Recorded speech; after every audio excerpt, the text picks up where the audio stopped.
Graças a Deus. Eu peço à igreja que se sentem no nome de Jesus. Eu estou muito alegre. Deus já pregou no meu coração. Aleluia. Eu senti duas mãos de brasas, uma de um lado, outra do outro. Aleluia. Glórias a Deus, e Deus é fiel para falar conosco, no nome de Jesus Cristo. Eu quero que a igreja abra as vossas Bíblias no Salmo de número 34.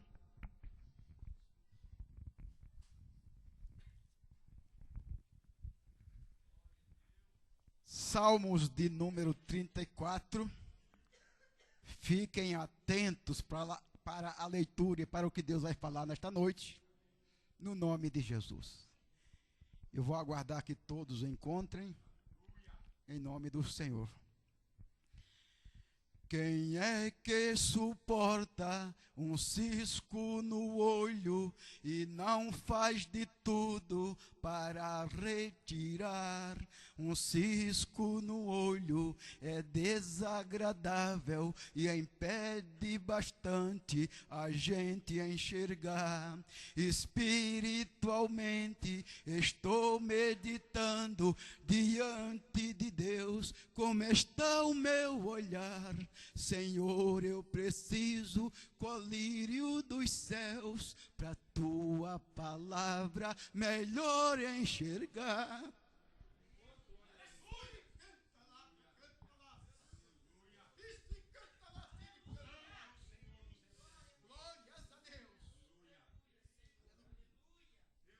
O verso do número 8.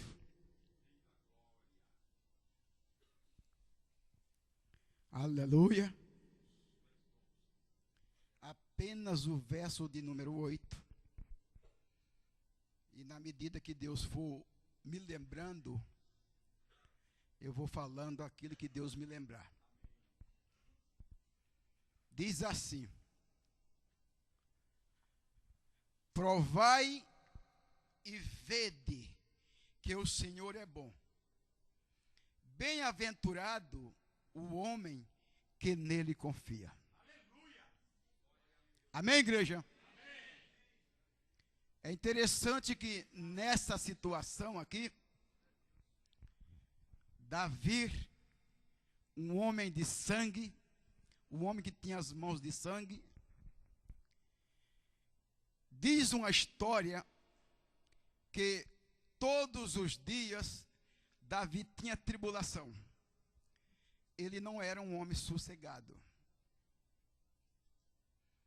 Até que você lendo esse capítulo, você vai ver que ele diz: muitas são as aflições do justo. Nesse período aqui, ele fugiu de Abimeleque. Uma determinada situação, ele se encontrou com Abimeleque e o semblante de Davi caiu. E ele fugiu dele, correu. Abimeleque significa pai de um rei. Era um homem sagaz e Davi correu dele, fugiu. E ele entra neste salmo descrevendo a todos os ouvidos de Israel. No versículo 1, ele começa dizendo: louvarei o Senhor em todo o tempo. O seu louvor estará continuamente no meu coração, ou na minha boca. Em outros lugares diz na minha boca.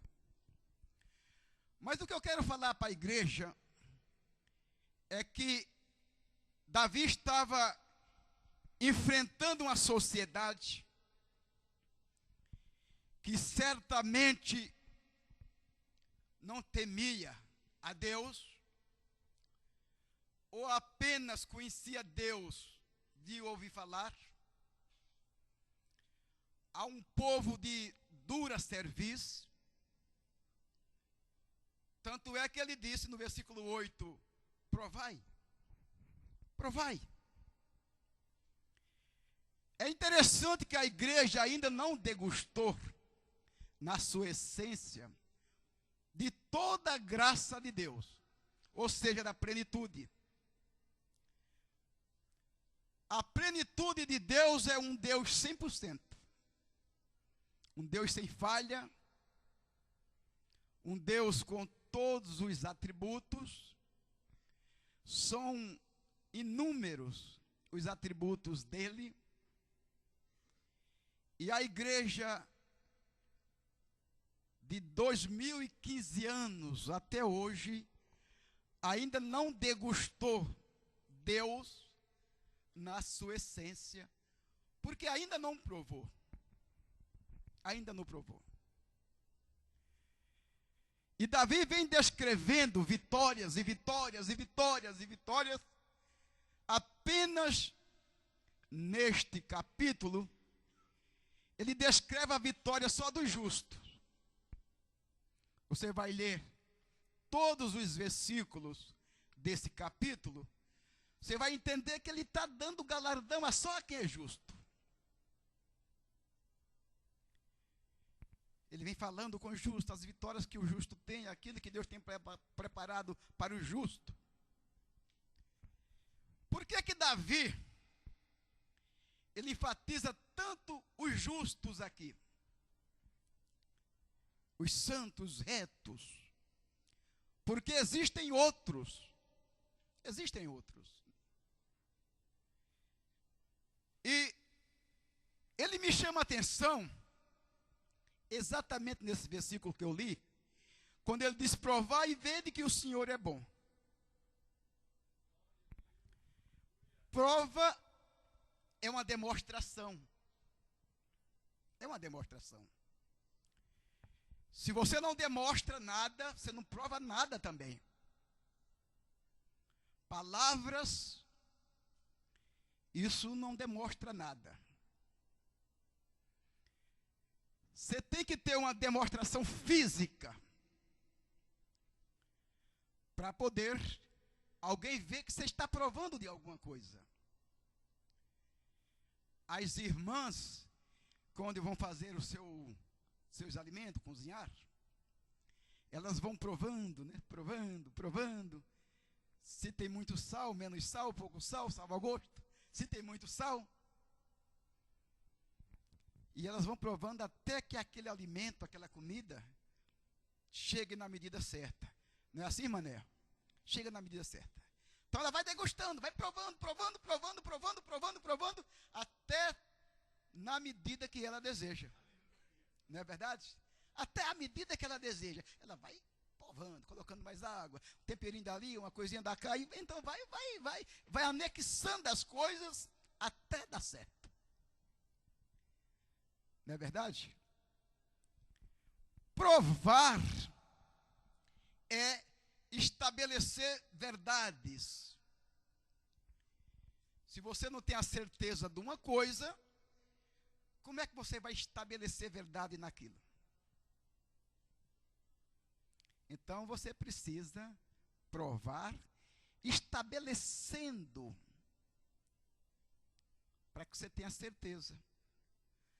Lá em Gênesis, no capítulo 22, a Bíblia diz que Deus pôs Abraão à prova.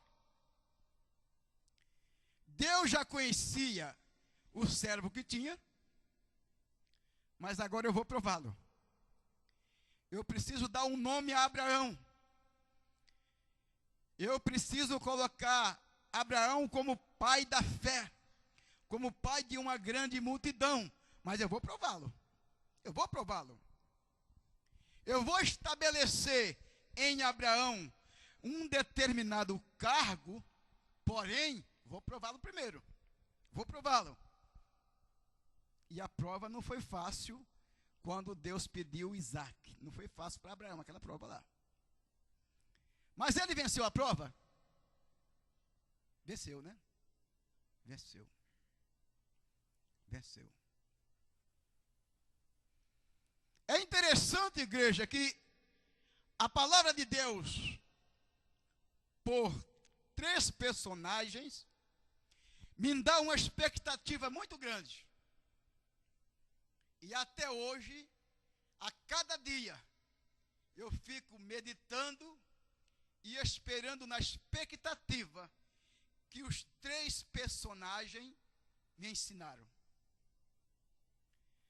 Lá no Salmo 37, no versículo 4, este é um personagem. Davi disse: deleita-te também no Senhor, e Ele te concederá o que deseja o teu coração. É nu e não duro. Se eu me deleitar do pastor Francisco, eu vou começar a pegar as coisas que ele tem, que eu vou me deleitar dele. Eu vou usufruir daquilo que é dele. Mas Davi está mandando deleitar nu. Isso quer dizer gostar dele. Em outras colocações, deleitar é passar a mão de dar. Eu vou dar. Pronto. Esqueci. Morreu. E Davi diz: deleita-te também no Senhor. Ou seja, para a gente entender, gosta dele. Gosta de Deus. O outro personagem foi quando Jesus disse lá em Mateus 7,7: pedir e dar-se-vos-á. Não é parecido? O Salmo 37,4 com Mateus 7,7. Só que aí a gente vai entender uma diferença, vai ficar muito fácil. Jesus disse: pedir e dar-se-vos-á. Aí fica fácil, não fica? Aí toda a igreja vai pedir. A igreja passa 10 anos, 50 anos e pede e não recebe. Aí aparece Tiago lá no capítulo 4, no versículo 3, dizendo: pedis e não recebeis porque pedis mal. Jesus mandou pedir. Tiago está dizendo: aprenda a pedir. Davi está dizendo: para receber tem que se deleitar, tem que gostar dele. Louvado seja o nome do Senhor. Igreja, deixa eu entrar num assunto muito importante que Deus colocou no meu coração a respeito desta palavra. Como é que nós vamos pedir alguma coisa àquele a quem nós não gosta e ele vai nos entregar? Eu não gosto do pastor Ronaldo. Eu não gosto do pastor Francisco. Eu não gosto do evangelista José Carlos. Então, certamente, eu pedindo algo a eles, não vou receber, porque eu não gosto dele. Deleitar a igreja é gostar. Aleluia. Aí está o segredo, igreja, para a gente aprender nesta noite. Porque é que muitos pedem e não recebem. Tiago diz: pedis mal. Pedis mal. Já foi dito nesta noite tudo aquilo que Deus tinha colocado no meu coração. Tudo aquilo que Deus tinha colocado no meu coração já foi dito nesta noite. O que é gostar de Deus? Aleluia! Por que Deus descia toda a viração do dia para se encontrar com Adão? Por quê? Deus gostava dele. Deus gostava dele. Isto eu quero dizer, igreja, se nós não fizermos profissão de visitar Deus, certamente não gostamos dele. Como é que eu gosto de alguém e fico só perguntando? Só perguntando. Para mim provar que eu gosto, eu tenho que ir até lá. Isso é a demonstração. Então eu vou até a casa do evangelista José Carlos, porque eu gosto dele, eu resolvi gostar dele. Agora o José Carlos vai se alegar com a minha presença, vai preparar um cafezinho, um suco, uma água, eu vou tomar, e aquela amizade vai crescendo. Com Deus não é diferente. Você se aproxima de Deus quando você gosta, aí você vai visitá-lo, você vem, e Deus está vendo que você está visitando Ele. Como é que eu vou visitar Deus? Como é? Aonde? Eu vou subir aos céus com escada, como Jacó viu? Aqui, igreja, é o lugar aonde você vai visitar Deus. E não Deus vai visitar você. Porque quando você chegar, Ele já está te esperando. Deus já está te esperando. Agora venha visitá-lo. Venha fazer a demonstração. Louvado seja o nome do Senhor. Venha provar que você gosta dele. Não é possível alguém gostar do outro e nunca ir lá. Não é verdade? Hoje foi dito, quem gosta de Deus faz a obra dele. Mais ou menos assim, uma colocação mais ou menos assim foi dito. Então, veja bem. Quando Tiago disse, lá no capítulo 4, sois cobiçosos e invejosos e nada tendes. Combateis, guerreais e não podeis alcançar. Pedis e não recebeis, porque não sabeis pedir, porque pedis mal, porque pedis para gastar com o vosso próprio deleite. Então, igreja, Deus está aguardando a igreja demonstrar que verdadeiramente gosta dele. Davi disse, provai e vedes que o Senhor é bom. Viu como ainda a igreja não degustou, a igreja ainda não provou, a igreja ainda não tem o sabor exato de Deus? Deus é bom. Isso é uma colocação labial. Isso é um trivial. Deus é bom, é trivial isso aí. Quando este mesmo homem diz que Deus sonda e Deus conhece, Senhor, tu me sondas, tu conheces, verifica, Senhor, verifica, vai lá embaixo, afasta as gorduras do meu coração, para o Senhor conhecer melhor. Tudo isso Deus percebe. Agora a igreja pede, a igreja faz campanha, a igreja ora, a igreja vai para o monte, a igreja vigia, a igreja faz isso e faz aquilo, mas a igreja não sai daquele lugar. Isso é porque não está degustando. A igreja ainda não provou da essência de Deus. O quanto Deus é bom. A vida de Asaf foi uma vida de cobiça, de inveja. Como todos sabem, desde o capítulo 73 até o 83 são capítulos dele. E ele medita diante dos seus pensamentos. Os pensamentos de Asaf implantam nele inveja, implanta nele ciúmes. Asaf se coloca diminuído, porque o seu vizinho do outro lado está prosperando e ele não. Porque ele não buscava a Deus.